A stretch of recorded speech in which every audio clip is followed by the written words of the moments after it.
ഇന്ന് നമ്മൾ തയ്യാറാക്കുന്നത് ഗോതമ്പ് പൊടിയും ശർക്കരയൊക്കെ വെച്ചിട്ട് നല്ല ടേസ്റ്റി ആയിട്ടുള്ളൊരു സ്വീറ്റാണ്. ഇത് നല്ല ജ്യൂസിയാണ്, അതുപോലെ തന്നെ നല്ല സോഫ്റ്റുമാണ് കേട്ടോ. കഴിക്കാനും നല്ല ടേസ്റ്റ് തന്നെയാണ്. അപ്പോൾ നമുക്ക് എങ്ങനെയാണ് ഈസി ആയിട്ടുള്ള ഈ ഒരു സ്വീറ്റ് റെഡിയാക്കുന്നതെന്ന് നോക്കാം. ഇതിനായിട്ടൊരു പാനിലേക്ക് 250 ml കപ്പിൽ 1 കപ്പ് പാലാണ് കേട്ടോ ഒഴിച്ചു കൊടുക്കുന്നത്. ഇനി ഇതിലേക്ക് ചേർക്കുന്നത് 1/2 ടേബിൾ സ്പൂൺ പഞ്ചസാരയാണ്. ഒപ്പം തന്നെ 1/2 ടേബിൾ സ്പൂൺ നെയ്യും കൂടെ ചേർക്കുന്നുണ്ട്. നെയ്യുടെ അളവ് കുറച്ച് കൂടിയാലും കുഴപ്പമൊന്നുമില്ല, ഇതിലും വെച്ചും കുറവായിട്ട് ചേർക്കരുതേ. നെയ്യുടെ അളവ് ഒത്തിരി കുറഞ്ഞു പോയി കഴിഞ്ഞാൽ നമ്മുടെ ഈ ഒരു സ്വീറ്റിന് അത്ര ടേസ്റ്റ് ഉണ്ടാവില്ല. ഇനി ഈ പാലൊക്കെ നല്ലപോലെ ഒന്ന് തിളച്ച് വരണ സമയത്ത് ഇതിലേക്ക് 1/4 കപ്പ് ഗോതമ്പ് പൊടിയാണ് കേട്ടോ ഇട്ട് കൊടുക്കുന്നത്. ഇനി ഇതെല്ലാം കൂടെ നന്നായിട്ടൊന്ന് മിക്സാക്കി എടുക്കാം. ആദ്യം തന്നെ നമ്മളിങ്ങനെ മിക്സാക്കി എടുക്കുന്ന സമയത്ത് ചെറുതായിട്ടൊക്കെ കട്ട പിടിച്ച പോലെ തോന്നും. അത് കുഴപ്പമില്ല, നമ്മൾ നന്നായിട്ട് ഇത് മിക്സാക്കി വരുന്തോറും ആ കട്ടയൊക്കെ മാറിക്കോളും. 1-2 മിനിറ്റ് നേരം നല്ലപോലെ ഇതൊന്ന് ഇളക്കി കൊടുത്തുകൊണ്ടേയിരിക്കാം. നമുക്കിതാ ഇങ്ങനെ സ്റ്റിക്കി ആയിട്ടായിരിക്കും കേട്ടോ ഇത് കിട്ടുക. ഇതിങ്ങനെ നല്ലപോലെ ഒന്ന് മിക്സാക്കി എടുത്തു കഴിഞ്ഞാൽ നമുക്ക് ഫ്ലെയിം ഓഫ് ചെയ്യാം. അതിനുശേഷം ഒരു 5 മിനിറ്റ് നേരം ഇതിങ്ങനെ ഒന്ന് മൂടി വയ്ക്കാം. ഈ മാവ് നന്നായിട്ടൊന്ന് തണുത്ത് വരുമ്പോഴേക്കും ഒന്നും കൂടെ ഡ്രൈ ആയിട്ട് വന്നോളും. ഇതിൻ്റെ ചൂടൊക്കെ ഒന്ന് പോയി കഴിഞ്ഞപ്പോൾ ഞാനൊരു ബൗളിലേക്ക് മാറ്റിയതാണ്. ഇനി കൈ വെച്ചിട്ടിത് നന്നായിട്ടൊന്ന് കുഴച്ചെടുക്കാം.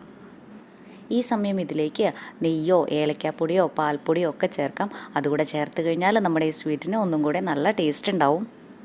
ഇതിങ്ങനെ കുഴച്ചെടുക്കുന്ന സമയത്ത് നമ്മുടെ കയ്യിൽ ഇത് ഒട്ടിപ്പിടിക്കും, അത് കുഴപ്പമില്ല. നമ്മുടെ കയ്യിൽ കുറച്ച് ഓയിലോ നെയ്യോ ഒന്ന് തൂത്ത് കൊടുത്തിട്ട് നല്ലപോലെ ഒന്നുകൂടെ കുഴച്ചെടുത്താൽ മതിയാകും. ഇനി ഇത് നമുക്കൊന്ന് ഷേപ്പാക്കിയിട്ടെടുക്കാം.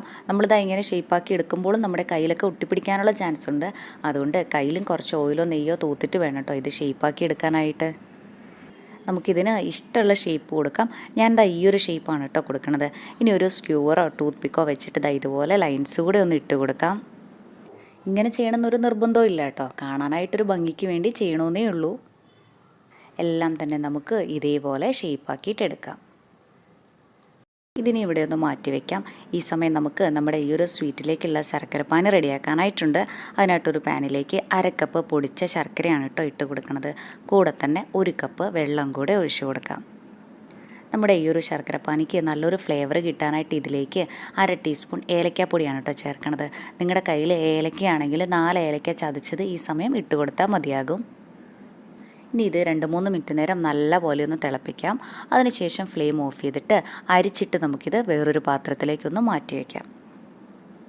ഇനി നമ്മൾ നേരത്തെ ഷേപ്പാക്കി വെച്ചിട്ടുണ്ടായിരുന്നില്ലേ, ഇത് നമുക്കിനി ചൂടായ എണ്ണയിലേക്ക് ഇട്ടിട്ട് നന്നായിട്ടൊന്ന് ഫ്രൈ ചെയ്തിട്ടെടുക്കാം. ഈ സമയം നമുക്കിത് ലോ ടു മീഡിയം ഫ്ലെയിമിൽ വെക്കാം കേട്ടോ. നല്ല സോഫ്റ്റ് ആയിട്ടുള്ള സ്വീറ്റാണ് കേട്ടോ ഇത്. കഴിക്കാനും നല്ല ടേസ്റ്റ് തന്നെയാണ്. നമ്മുടെ ചാനലിൽ കുറേ നല്ല സ്വീറ്റ്സിൻ്റെ റെസിപ്പീസൊക്കെ ഉണ്ട്. കണ്ടിട്ടില്ലെങ്കിൽ ഒന്ന് കണ്ടു നോക്കണേ. അതുപോലെ നമ്മുടെ ഈ ചാനൽ ആദ്യമായിട്ടാണ് കാണുന്നതെങ്കിൽ സബ്സ്ക്രൈബ് ചെയ്യാനും മറക്കല്ലേ. ഒരു സൈഡ് ആയിക്കഴിഞ്ഞാൽ ഇത് മറിച്ചിട്ട് കൊടുക്കുകയും ചെയ്യാം. ഒത്തിരി സമയമൊന്നും എടുക്കില്ല, പെട്ടെന്ന് തന്നെ നമുക്കിത് വെന്ത് കിട്ടും.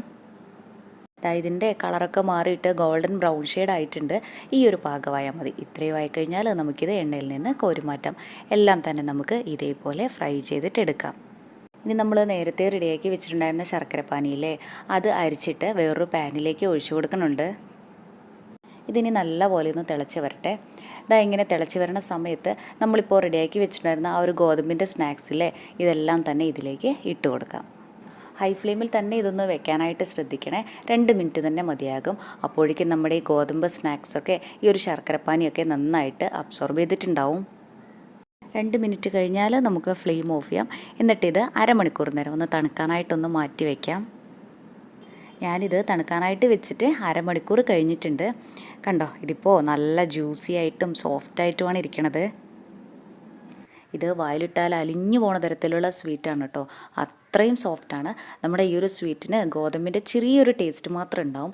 അത് ഇഷ്ടമില്ല എന്നുണ്ടെങ്കിൽ നമ്മൾ കുഴച്ചെടുക്കുന്ന സമയത്ത് കുറച്ച് പാൽപ്പൊടിയും ഏലക്കാപ്പൊടിയും കൂടെ ചേർത്തിട്ട് നന്നായിട്ട് കുഴച്ചെടുത്താൽ മതി. അപ്പോൾ ചെറുതായിട്ട് പോലും ഗോതമ്പിൻ്റെ ടേസ്റ്റ് ഉണ്ടാവില്ല. അതുപോലെ ശർക്കരപ്പാനിയിൽ സോക്ക് ചെയ്തെടുക്കണ കൊണ്ട് വളരെ ഹെൽത്തിയുമാണ്. ചിലവർക്കൊന്നും ആ ഒരു ശർക്കരപ്പാനിയുടെ ടേസ്റ്റ് ഇഷ്ടമുണ്ടാവില്ല. അങ്ങനെ ശർക്കരപ്പാനി ഇഷ്ടമില്ലാത്തവരാണെങ്കിൽ ഷുഗർ സിറപ്പിൽ ചെയ്തോളൂ. ഇപ്പോൾ ഇങ്ങനെ കഴിക്കണേലും ഒന്നും കൂടി നല്ല ടേസ്റ്റ് ഉണ്ടാവുക ഫ്രിഡ്ജിൽ വെച്ച് തണുപ്പിച്ചിട്ട് കഴിക്കുമ്പോഴാണ്. ഇഷ്ടമായി കഴിഞ്ഞാൽ ഒരു തവണ ഇതുപോലെ ഒന്ന് തയ്യാറാക്കി നോക്കണേ. എന്നിട്ട് അഭിപ്രായം പറയാനും മറക്കല്ലേ. താങ്ക്